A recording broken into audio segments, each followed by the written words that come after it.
Okay, I think we're going to get going. Welcome everyone for attending an Architosh and RICOH THETA webinar. All right, hold on a second. AEC professionals have long used photography on the job site. With today's digital cameras, site photography has grown more complex and more capable. Yes, there are good questions in this space. How do photos serve construction progress reports? How do photos serve collaboration in AEC? And how do photos serve specific processes like punch lists and schedule updates? These and more are some of the challenges we will discuss today in our webinar. Digitizing the job site using 360-degree images. My name is Anthony Froster-Robledo. I am the editor of Architosh.com and a practicing architect. And I'm here with 5 AEC companies who are on our panelist. Let's meet them. Bobby Main is architect with Silverman Trykowski Associates out of Boston. Kevin Cahill is principal with Luminetic from Santa Monica. Kevin Latati is with Latati Design. He is principal, Amesbury, Mass. Rick Butler, Casey Phillips, and Christopher Parody are with Wilhelm Commercial Builders, Annapolis. And Scott Moore, AI CDT, is an associate architect with GWWO Architects in Baltimore. Again, my name is Anthony Froster-Robledo. I'm the editor-in-chief of Architosh and the host and moderator for this webinar. Okay, today's webinar is divided into 3 parts. Part 1, introduce Theta X and the Theta product line. Part 2, introduce RICOH360 Projects and RICOH360 Tours. Those are cloud-based applications. They are separate applications. Part 3, Q&A with the AEC panelists on Theta X. Okay, part 1, the Theta Cameras. We have the Theta SC2 and SC2 Business Edition. We have the Theta X in the middle here, which is the star of the show. And we have the Theta Z1. Let's take a look at them. So in detail, I have singled out a couple of the parameters that break out the differences between these items. In general, this product line has been around since about 2013, 2014. It started with the SE model, now in its 2nd edition. That's a consumer-oriented device. It's priced about $300 US. It has image resolution capabilities of 5K, which is excellent, video resolution 2K and 4K options, and it comes with 14 gigabytes of internal memory. Well, its special features seem to be its price and its color range, so that's a wonderful consumer device. The Theta X is the device that the panelists and I have been testing out. It is brand new in the market. It is the newest one in the product line. It's priced significantly higher at about $800. It has image resolutions of 5K and 11K, video resolutions of 2K, 4K, and 5.7K, and it comes with much more internal memory, 46 gigabytes. Its special feature, one of several, is its LCD screen, and that's unique to the product line. It features a touch-based interface. If you know how to work your iPhone or your Android phone, you will find this interface very easy to navigate. And from that interface, you can do everything you would need to do to take images and view what you've taken on the screen itself. The Theta Z1 is the tour de force in the product line. It's kind of oriented at professional photographers. It's $1,000 and then some. Image resolution 6.7K, video resolution 2K, 4K, and its memory comes in options to 51 gigabytes. Uniquely, it shoots in RAW shooting format, has aperture priority, and has a 1-inch sensor. Okay, so there are RICOH apps for Theta X.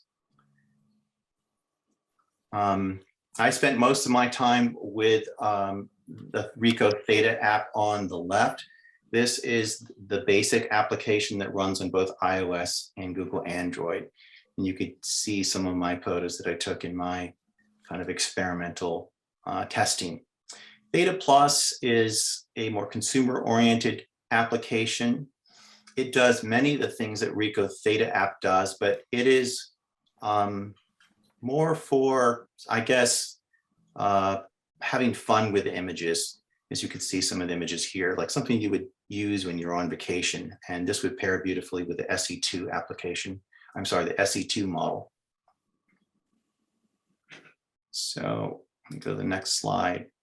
Let's look at the Theta X in action. I'm going to try to run through these slides as quickly as possible so that we can jump into the conversation with our panelists. So here are some views of the Theta X on my tripod in my living room.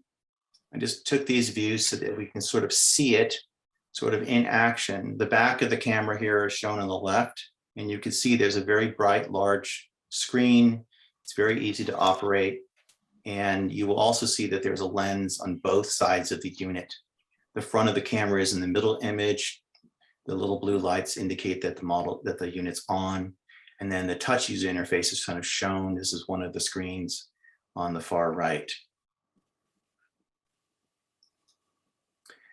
One of the things you do initially, of course, when you get your Theta unit is you hook it up to one of those applications for your mobile device. So the units use both Bluetooth and wireless connections.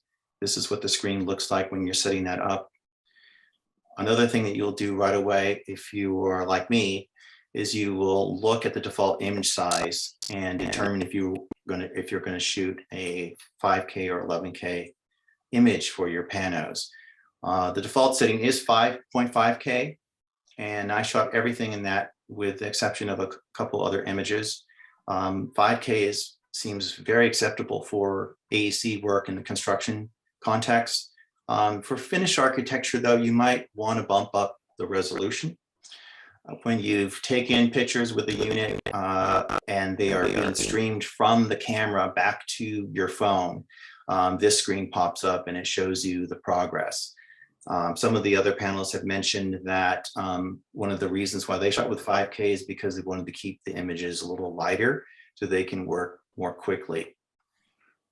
So let's take a look at what a 5K image looks like in its approximate size. This is my living room. You saw the camera set up a second ago on the tripod.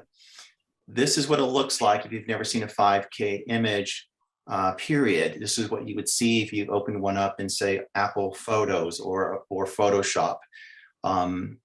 This is not what they look like when they are inside of RICOH's 360 applications, which we are going to get to in a moment.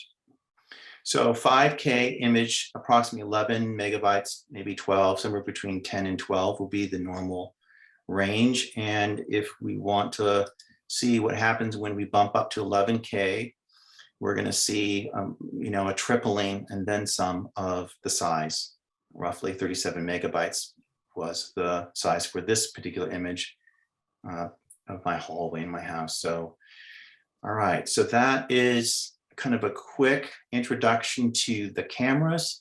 The apps, we will get into more detail with this stuff in our panel discussions. So what I'd like to do now is get into part 2 and talk about RICOH 360 projects and RICOH 360 tours. So tours, I'm going to try to move through tours quickly because this is not a tool that I personally spend any time inside of, but I do have a link active in the web browser. So what I'm going to do now is I'm going to share a different part of my screen, and I think I need to do that. Yes, okay.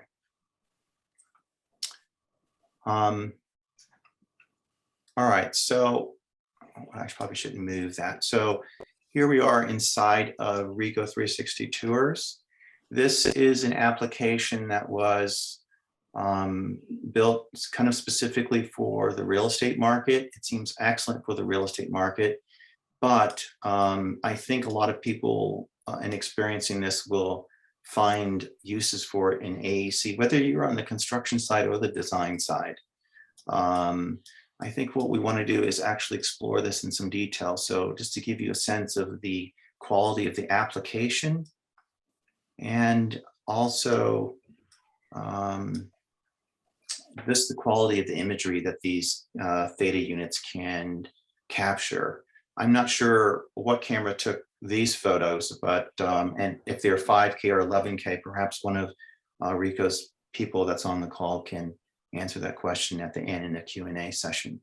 But what happens is you basically set up an account at ricohtours.com, and you can set up a trial, and you are able to upload plans of your property, your house, your project, your building site, and you are then able to position with little markers on the plans and coordinate to the panos that you've shot. What's nice about this is it moves very smoothly between rooms, and we have the option to move via these little markers that will show up in various, your panos. If there's another one that's linked to it, you can click on it and you can just keep moving up through a space like I'm doing here. And this is a really nice way to experience a project and environment. You can also zoom in, and as I'm zooming in here, you can see the image is still very, very sharp.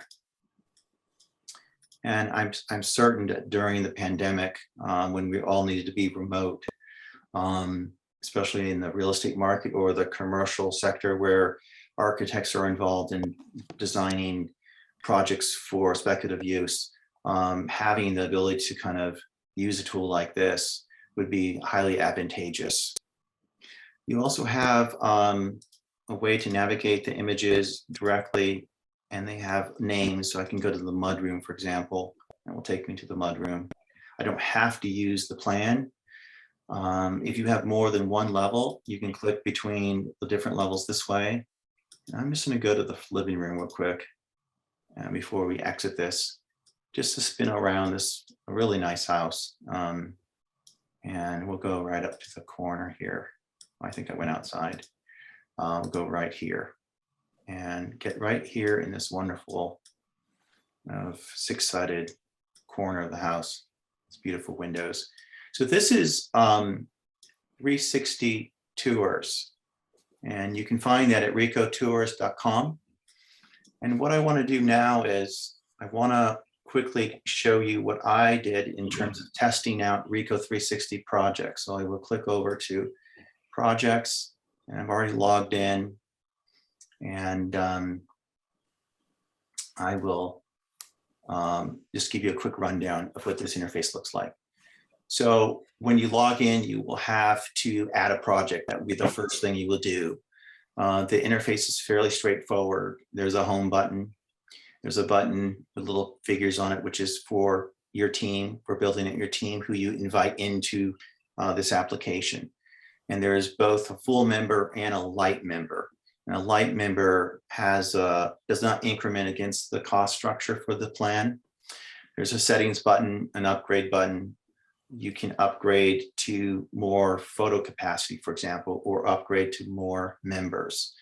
And of course, your account button and help. I'll click on help real quick, and you can see just a little bit what the interface looks like. This is a quick start with iPad, team feature overview. We've all probably been, at least us people in the AC market, have been on job sites where professional photographers are shooting, and they use iPads or laptops now as an excellent way to not have to look at the camera and to set up shots. And so there is an app for the iPad. That's what we used to use Polaroids for. That's right. That's right.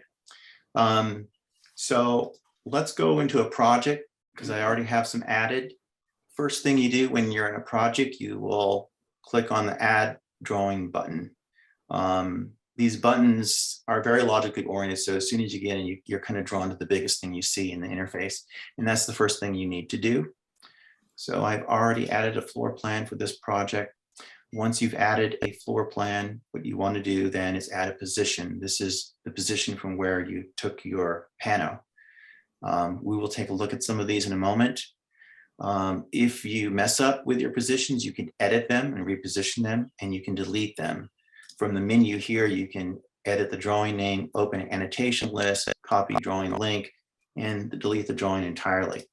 So what I'll do is I'll click over here in position 3.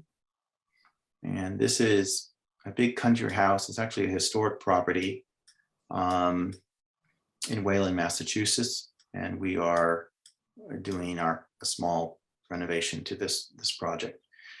These little icons indicate positions that you can jump around to. And so you have this kind of virtual walkthrough experience. The interface down here, that top button means you can turn them off. And this button at the very bottom means you can annotate. And this button, if I remember correctly, is the pop-up for the plan. So this shows me where I am and where I'm looking. If I keep that open, I begin to navigate by just pulling the mouse to one side or the other. You can see the cone of vision begins to change. So that's a very nice feature for someone who may be a client who has come into the system and is a light member or a full member, but maybe a client would be a light member. And they could use that to navigate around. Now, I said earlier that I use the apps to actually control the shutter of the device to get out of the way of the camera. The Theta cameras are wonderful at making themselves disappear, but they can't make you disappear. So using the app is great. You can stand off to somewhere where it's not that critical and basically shoot away. So one thing that I want to point out about projects and why it's structured more for the AEC industry than, say, tours, it's not just the markup tools. The compare feature, for example, is an excellent way of addressing some of those questions that I started with in the beginning of this webinar. For instance, contractors and architects and engineers alike, and interior designers need to be able to keep their clients abreast of the progress of projects under construction. It's one of the most common questions as an architect that I get from clients once their projects have begun is, are we on track or are we not on track? Site photography traditionally in the era of film, and Kevin mentioned Polaroids. A long time ago, when I first started in the late 80s, actually did have a Polaroid and did shoot Polaroids when I visited job sites. It was just a quick way of grabbing an image, and you didn't have to wait for developing. Now we have nifty electronic devices and we can instantly see things on our devices. Now, these little guys are kind of calling us out to take a look and explore them. But before I do that, I want to point out the compare feature. And we're doing it now, but what you have down at the bottom is you have photos taken from the same position, but at different times. And when you upload a photo to a position that's already been established, you simply go to that position and add photo. You basically add photo through this button here. So over time, whether you visit a job site daily, weekly, bi-weekly, monthly, or the contractor is taking these pictures, you can have your spots, whether they're in the center of rooms, off of column line, grid line locations, or just any kind of marker you have, to roughly get in the same position and take a comparative photo, an update on where things are. I will zoom in here, and as you can see, as I'm zooming, both pictures zoom at the same time. As I move around, their orientation moves in sync. This is a great way to see things that may become invisible to you over time. You can go back to an older photo and put it side by side, and once something's been covered up, like this beam line here is now underneath this roof, you can't see it, but you can in this kind of comparative format. Some of our panelists took photos inside of commercial buildings where you have lots of ductwork and things like that. And once things get covered up with chipboard and things, that's a wonderful way to be able to look at older photos and to basically know what's behind a wall, what's behind an acoustic panel. for instance. So I'm going to go out of the compare feature for a second. And we're at 22 minutes. I want to wrap this up so we can get into our Q&A with our panelists. Let me jump into this view here so that I can show you some of the other features. So we have the draw function, we have annotation tools. If I click this button off, the annotations go away. I'll remove the markers for a second. So if you're in a space and there's some kind of issue, you could sketch that issue, whether you're a builder and you're on a Zoom call and you are sharing basically a view of this space through this application. You can click the draw tool and you can start to suggest some kind of change. And I think I'm in purple, that's not going to show up. Let's go to red. And I'm over the same line. What? Okay, I think I need to save it. I'm sorry, I need to make. All right, so let me go back to draw for a second. Maybe I don't try to draw anything, but just simply show my previous markups. So you can mark this panel, for example, and say, what are we going to do here? The drawings don't indicate what we're doing here. These were some quick sketches that I did just to show how things work. There's a large new fireplace that's going to be a beautiful stone, gutsy masonry fireplace that's at the end of this room, anchoring the space. I was sketching this for the contractor one day just to quickly talk about some things that had to do with symmetry, for example. Sketching's fine, but sometimes notes is what we really need. And what you can do here is you can use the annotation tool to pick a point and just locate an area where you want to put an annotation. Now I already have one done, so I'll just click on it. And what happens is the title and the little brief content I wrote, I'm sorry, I didn't write that. That's not my content. Hold on. Let me make one from scratch for a second. So let me go back to that photo. And I'm going to annotate, click on a position where you want the annotation to appear. I'll click here. And I'll write a note. This will just be a note. And I could say connector is, I don't know, wrong.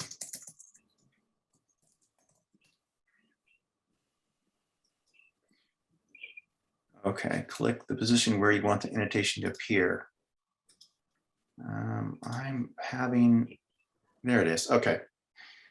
Thought I was having a technical issue. And speaking of, I have not had any technical issues working in this application when I've been exploring it. So there's my annotation there. And if I click on it, this is the content that I wrote. There's the title, note, connector is wrong, etc. So that's, you can populate all the images, all the panels you have in the system with these kinds of feedbacks. And importantly, you can copy the link and drop it into an email. You can copy the link and drop it into a CDE system like Procore, for example. Those kinds of abilities are right there in the system. So I will go back now and leave this space. I'll just click here one time just so you can see the view of, oh, didn't want to do that. Hold on a second. Let's go here. So you did see earlier my camera set up in my living room, and I just wanted to just give you a sense of the quality of the Theta X unit. This was shot with 5K. And if I go here and click there, and never mind that those images have nothing to do with that Wayland project. Here's an 11K image. And if I zoom in, like into the clock, for example, the artwork, And I think I just did a mouse mistake there and went backwards, but you got a sense of the quality of the 11K and the 5K seem very similar in quality to me, but perhaps spending more time, I would recognize the benefit more of the 11K. So what I want to do now is I want to go back to my PowerPoint and